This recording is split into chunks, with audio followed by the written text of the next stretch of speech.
Peace, fam. Today I want to talk about citrulline, an ingredient in my new product for male performance. Each ingredient I use was heavily researched, so before you try the product, I feel it's necessary to describe the components of that product so you can appreciate the science behind the reasoning for what's put in the product.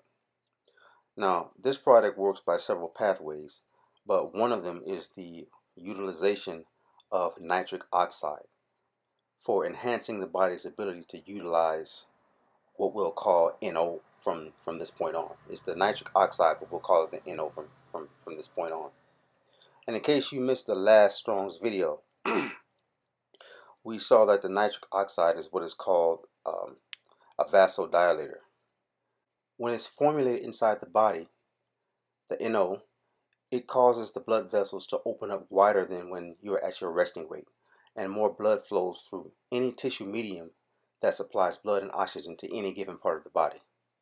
So, for example, this happens to a large degree when you're exercising. Okay, your vessels dilate, and this facilitates sweating. This is why most people sweat when they exercise.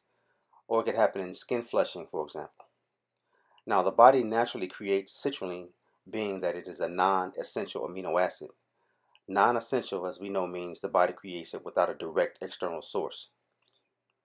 Carbon dioxide from carbohydrate metabolism and ammonia, which is produced from amino acid metabolism, they both produce carbonyl phosphate.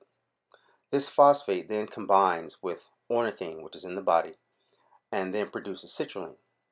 Now, the citrulline moves out of the mitochondria into the cytoplasm, or basically from one part of the cell to another, and it combines with the amino acid aspartate to produce another enzyme, which then goes on to create arginine.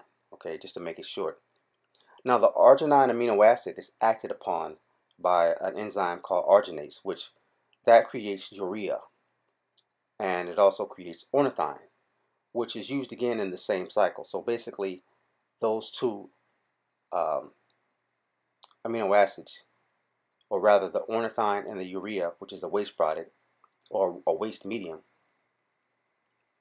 both go back into a cycle, which then the ornithine is used again by further production of carbon dioxide and ammonia to recreate this cycle, which creates the arginine.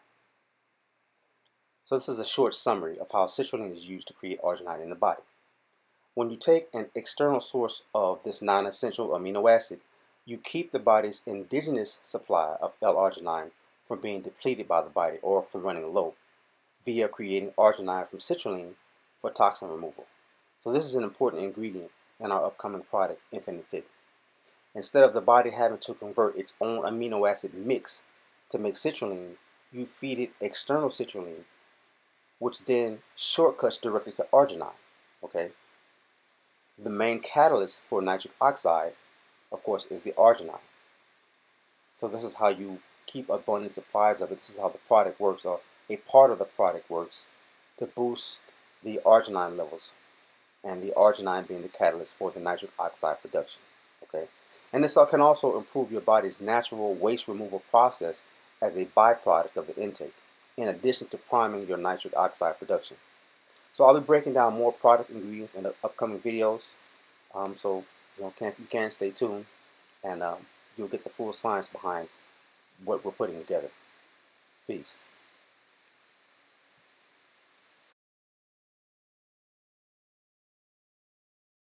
If you learned from this video, help support the study and time to bring this knowledge to our community. It does take time and effort to be concise and as accurate as possible so that we can stay abreast of important health information and techniques. Please visit the site and follow these links.